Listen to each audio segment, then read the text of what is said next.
भारतवर्ष में एक प्रतापी और दानी राजा राज्य करता था। वह नित्य गरीबों और ब्राह्मणों की सहायता करता था। यह बात उसकी रानी को अच्छी नहीं लगती थी। वह ना ही गरीबों को दान देती और ना ही भगवान का पूजन करती थी, और राजा को भी दान देने से मना किया करती थी। एक दिन राजा शिकार खेलने वन को गए हुए थे, तो रानी महल में अकेली थी। उसी समय बृहस्पति देव साधु वेश में राजा के महल में भिक्षा के लिए गए और भिक्षा मांगी। रानी ने भिक्षा देने से इनकार कर दिया और कहा, हे साधु महाराज, मैं तो इस दान पुण्य से तंग आ गई हूँ। मेरा पति सारा धन लुटाते रहते हैं। मेरी इच्छा है कि हमारा धन नष्ट हो जाए, फिर ना रहेगा बांस, ना बजेगी बांसुरी। साधु ने कहा, देवी तुम तो बड़ी विचित्र हो। धन संतान तो सभी चाहते हैं, पुत्र और लक्ष्मी तो पापी के घर भी होने चाहिए। यदि तुम्हारे पास अधिक धन है तो भूखों को भोजन दो, प्यास के लिए प्याऊ बनवाओ, मुसाफिरों के लिए धर्मशाला खुलवाओ। जो निर्धन अपनी कुमारी कन्याओं का विवाह नहीं कर सकते, उनका विवाह करा दो। ऐसे और कई काम हैं जिनके करने से तुम्हारा यश लोक परलोक में फैलेगा। परंतु रानी पर उपदेश का कोई प्रभाव नहीं पड़ा। कहने लगी, महाराज आप मुझे कुछ मत समझाइए। मैं ऐसा धन नहीं चाहती जो हर जगह बांटती फिरूं। साधु ने उत्तर दिया, यदि तुम्हारी ऐसी इच्छा है तो तथास्तु। तुम ऐसा करना कि बृहस्पतिवार को घर लीपकर पीली मिट्टी से अपना सिर धोकर स्नान करना, भट्टी चढ़ाकर कपड़े धोना। ऐसा करने से आपका सारा धन नष्ट हो जाएगा। इतना कहकर वह साधु महाराज वहाँ से आलोक हो गए। साधु के कहे अनुसार बातें पूरी करते करते रानी को केवल 3 बृहस्पतिवार ही बीते थे कि उसकी समस्त धन संपत्ति नष्ट हो गई। अब भोजन के लिए राजा का परिवार तरसने लगा। तब एक दिन राजा ने रानी से कहा, हे रानी तुम यहीं रहो, मैं दूसरे देश को जाता हूँ, क्योंकि यहाँ पर सभी लोग मुझे जानते हैं, इसलिए मैं कोई छोटा काम नहीं कर सकता। ऐसा कहकर राजा प्रदेश चला गया। वहाँ वह जंगल से लकड़ी काट कर लाता और शहर में बेचता। इस तरह से वह अपना जीवन व्यतीत करने लगा। इधर राजा के प्रदेश जाते ही रानी और दासी दुखी रहने लगी। एक बार जब रानी और दासी को 7 दिन तक बिना भोजन के रहना पड़ा, तो रानी ने अपनी दासी से कहा, हे दासी, पास ही के नगर में मेरी बहन रहती है, वह बड़ी धनवान है, तू उसके पास जा और कुछ ले आ, ताकि थोड़ी बहुत गुजर बसर हो जाए। दासी रानी की बहन के पास गई। उस दिन गुरुवार था और रानी की बहन उस समय बृहस्पतिवार व्रत की कथा सुन रही थी। दासी ने रानी की बहन को अपनी रानी का संदेश दिया, लेकिन रानी की बहन ने कोई उत्तर नहीं दिया। जब दासी को रानी की बहन से कोई उत्तर नहीं मिला, तब वह बहुत दुखी हुई और उसे क्रोध भी आया। दासी ने वापस आकर रानी को सारी बात बता दी। सुनकर रानी ने अपने भाग्य को कोसा। उधर रानी की बड़ी बहन ने सोचा, मेरी बहन की दासी आई थी, परंतु मैं उससे नहीं बोली, इससे वह बहुत दुखी हुई होगी। कथा सुनकर और पूजन समाप्त करके वह अपनी बहन के घर आई और कहने लगी, हे बहन, मैं बृहस्पतिवार का व्रत कर रही थी। तुम्हारी दासी मेरे घर आई थी, परंतु जब तक कथा होती है तब तक ना तो उठते हैं और ना ही बोलते हैं, इसलिए मैं नहीं बोली। कहो दासी क्यों गई थी? रानी बोली, बहन तुमसे क्या छुपाऊं, हमारे घर में खाने तक को नाज नहीं था। ऐसा कहते कहते रानी की आंखें भर आईं। उसने दासी समेत पिछले 7 दिनों से भूखे रहने की बात अपनी बहन को विस्तार पूर्वक सुना दी। रानी की बहन बोली, देखो बहन, भगवान बृहस्पति देव सबकी मनोकामना पूर्ण करते हैं। देखो शायद तुम्हारे घर में अनाज रखा हो। पहले तो रानी को विश्वास नहीं हुआ, पर बहन के आग्रह करने पर उसने अपनी दासी को घर के अंदर भेजा, तो उसे सचमुच अनाज से भरा हुआ एक घड़ा मिल गया। यह देखकर दासी को बड़ी हैरानी हुई। दासी रानी से कहने लगी, हे रानी, जब हमको भोजन नहीं मिलता तो हम व्रत ही तो करते हैं, इसलिए क्यों ना इनसे व्रत की कथा और विधि पूछ ली जाए, ताकि हम भी व्रत कर सकें। तब रानी ने अपनी बहन से बृहस्पतिवार व्रत के बारे में पूछा। उसकी बहन ने बताया, बृहस्पतिवार के व्रत में चने की दाल और मुनक्का से विष्णु भगवान का केले की जड़ में पूजन करें, दीपक जलाएं, व्रत कथा सुने और पीला भोजन ही करें। इससे बृहस्पति देव प्रसन्न होते हैं। व्रत और पूजन विधि बताकर रानी की बहन अपने घर को लौट गई। 7 दिन के बाद जब गुरुवार आया तो रानी और दासी ने व्रत रखा। घुड़साल में जाकर चना और गुड़ लेकर आई, फिर उससे केले की जड़ तथा विष्णु भगवान का पूजन किया। अब पीला भोजन कहाँ से आए, इस बात को लेकर दोनों बहुत दुखी थीं, क्योंकि उन्होंने व्रत रखा था, इसलिए बृहस्पति देव उनसे प्रसन्न थे। इसलिए वे एक साधारण व्यक्ति का रूप धारण कर 2 थाल पीला भोजन दासी को दे गए। भोजन पाकर दासी प्रसन्न हुई और फिर रानी के साथ मिलकर भोजन ग्रहण किया।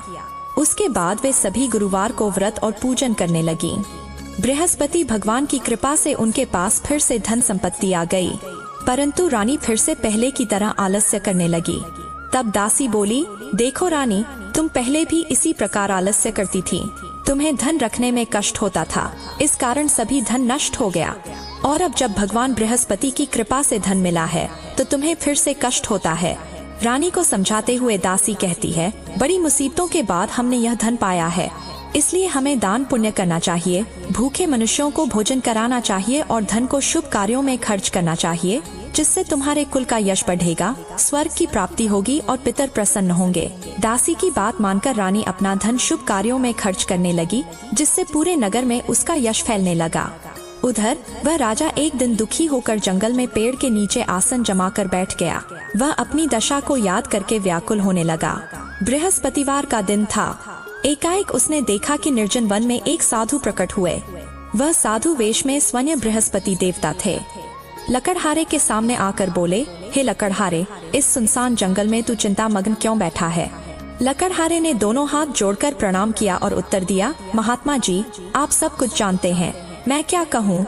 यह कहकर वह रोने लगा और साधु को अपनी आत्मकथा सुना दी। महाराज जी ने कहा, तुम्हारी स्त्री ने बृहस्पति के दिन बृहस्पति भगवान का निरादर किया है, जिसके कारण रुष्ट होकर उन्होंने तुम्हारी यह दशा कर दी है। अब तुम चिंता दूर करके मेरे कहने पर चलो तो तुम्हारे सभी कष्ट दूर हो जाएंगे और भगवान पहले से भी अधिक संपत्ति देंगे। तुम बृहस्पति के दिन कथा किया करो, 2 पैसे के चने मुनक्का लाकर उसका प्रसाद बनाओ और शुद्ध जल से लोटे में शक्कर मिलाकर अमृत तैयार करो। कथा के पश्चात अपने सारे परिवार और सुनने वाले प्रेमियों में अमृत और प्रसाद बांटकर आप भी ग्रहण करो। ऐसा करने से भगवान तुम्हारी सब मनोकामनाएं पूर्ण करेंगे। साधु के ऐसे वचन सुनकर लकड़हारा बोला, हे प्रभु, मुझे लकड़ी बेचकर इतना पैसा नहीं मिलता जिससे भोजन के बाद कुछ बचा सकूं। मैंने रात में अपनी पत्नी को व्याकुल देखा है, मेरे पास कुछ भी नहीं जिससे मैं उसकी खबर मंगा सकूं। साधु ने कहा, हे लकड़हारे, तुम किसी बात की चिंता मत करो। बृहस्पति के दिन तुम रोजाना की तरह लकड़ी लेकर शहर को जाओ। तुम्हें रोज से 2 गुना धन प्राप्त होगा, जिससे तुम भली भांति भोजन कर लोगे और बृहस्पति देव की पूजा का सामान भी आ जाएगा। इतना कहकर साधु अंतर ध्यान हो गए। धीरे धीरे समय बीतने पर फिर वही बृहस्पतिवार का दिन आया। लकड़हारा जंगल से लकड़ी काटकर किसी शहर में बेचने गया। उसे उस दिन और दिनों से अधिक पैसा मिला। राजा ने चना गुड़ आदि लाकर गुरुवार का व्रत किया। उस दिन से उसके सभी क्लेश दूर हो गए। परंतु जब दोबारा गुरुवार का दिन आया तो बृहस्पतिवार का व्रत करना भूल गया।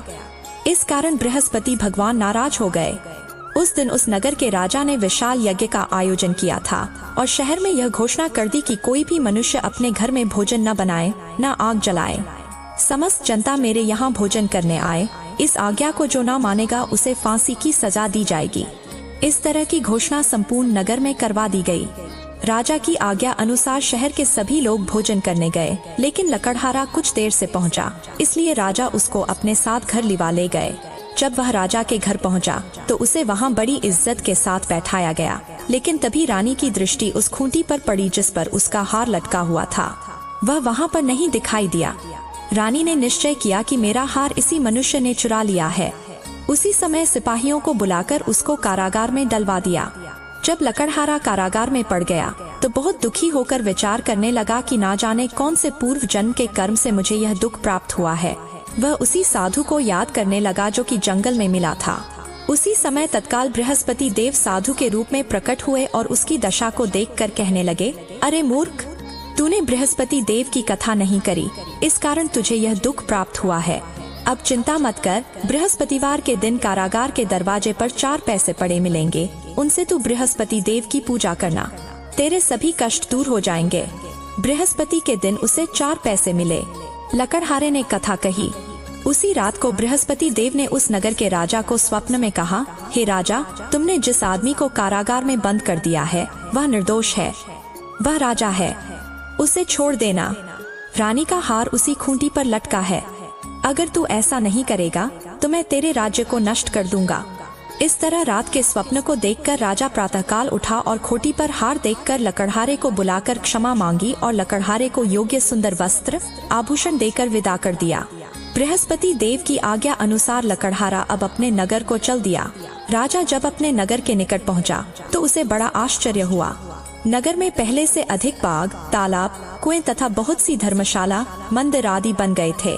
राजा ने पूछा, ये किसका बाग और धर्मशाला है? तब नगर के सब लोग कहने लगे, यह सब रानी और बांदी के हैं। राजा को आश्चर्य हुआ और गुस्सा भी आया। जब रानी ने यह खबर सुनी कि राजा आ रहे हैं, तो उन्होंने बांदी से कहा, हे दासी, देख, राजा हमको कितनी बुरी हालत में छोड़ गए थे। हमारी ऐसी हालत देखकर वह लौट ना जाए, इसलिए तू दरवाजे पर खड़ी हो जा। आज्ञा अनुसार दासी दरवाजे पर खड़ी हो गई। राजा आए तो उन्हें अपने साथ लिवा लाई। तब राजा ने क्रोध करके अपनी रानी से पूछा, यह धन तुम्हें कैसे प्राप्त हुआ है? तब उन्होंने कहा, हमें ये सब धन बृहस्पति देव के इस व्रत के प्रभाव से प्राप्त हुआ है। अब राजा ने निश्चय किया कि 7 रोज बाद तो सभी बृहस्पति देव का पूजन करते हैं, परंतु मैं प्रतिदिन दिन में 3 बार कहानी और रोज व्रत किया करूँगा। अब हर समय राजा के दुपट्टे में चने की दाल बंधी रहती और दिन में 3 बार कहानी कहता। एक रोज राजा ने विचार किया कि चलो अपनी बहन के यहाँ हो आए। इस तरह निश्चय कर राजा घोड़े पर सवार होकर अपनी बहन के यहाँ को चलने लगा। मार्ग में उसने देखा कि कुछ आदमी एक मुर्दे को लिए जा रहे हैं। उन्हें रोककर राजा कहने लगा, अरे भाइयों, मेरे बृहस्पति देव की कथा सुन लो। वे बोले, लो, हमारा तो आदमी मर गया है और इसको अपनी कथा की पड़ी है। परंतु कुछ आदमी बोले, अच्छा कहो, हम तुम्हारी कथा भी सुनेंगे। राजा ने दाल निकाली और जब कथा आधी हुई थी तो मुर्दा हिलने लग गया। जब कथा समाप्त हो गई तो राम राम करके वह मनुष्य उठकर खड़ा हो गया। आगे मार्ग में उसे किसान खेत में हल चलाता मिला। राजा ने उसे देखा तो उससे बोले, अरे भैया, तुम मेरी बृहस्पतिवार की कथा सुन लो। किसान बोला, जब तक मैं तेरी कथा सुनूंगा तब तक 4 हरिया जोत लूंगा। जा, अपनी कथा किसी और को सुनाना। इस तरह राजा आगे चलने लगा। राजा के हटते ही बैल पछाड़ खाकर गिर गए और उस किसान के पेट में बड़ी जोर का दर्द होने लगा। उसी समय उसकी माँ रोटी लेकर आई। जब उसने यह देखा तो अपने पुत्र से सब हाल पूछा। बेटे ने सभी हाल कह दिया। तो बुढ़िया दौड़ी दौड़ी उस घुड़सवार के पास गई और उससे बोली, मैं तेरी कथा सुनूंगी, तू अपनी कथा मेरे खेत पर चलकर ही कहना। राजा ने बुढ़िया के खेत पर जाकर कथा कही, जिसके सुनते ही बैल उठ खड़े हुए और किसान के पेट का दर्द भी बंद हो गया।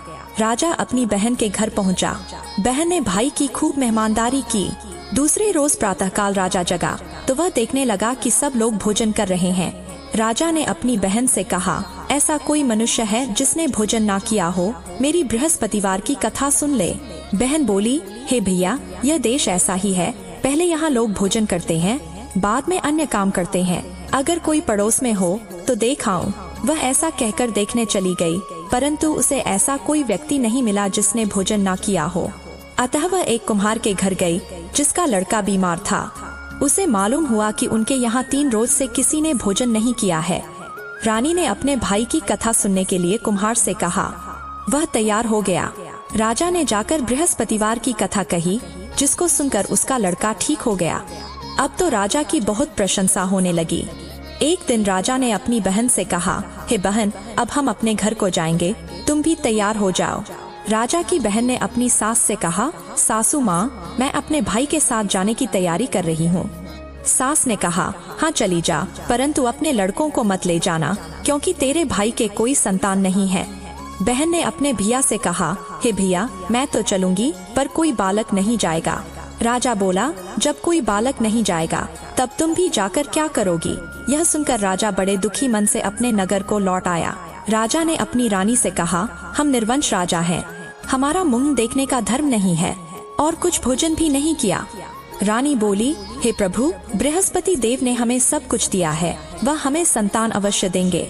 उसी रात बृहस्पति देव ने राजा से स्वप्न में कहा, हे राजा, उठ, सभी सोच त्याग दे, तेरी रानी गर्भवती है। राजा को यह बात सुनकर बड़ी खुशी हुई। 9 महीने में उसके गर्भ से एक सुंदर पुत्र पैदा हुआ। तब राजा बोला, हे रानी, स्त्री बिना भोजन के रह सकती है, पर बिना कहे नहीं रह सकती। जब मेरी बहन आए तब तुम मुझसे कुछ मत कहना। रानी ने सुनकर हाँ कर दिया। जब राजा की बहन ने यह शुभ समाचार सुना तो वह बहुत खुश हुई और बधाई लेकर अपने भाई के घर आई। तभी रानी ने हंसते हुए कहा, घोड़ा चढ़कर तो नहीं आई, गधा चढ़ी आई होगी।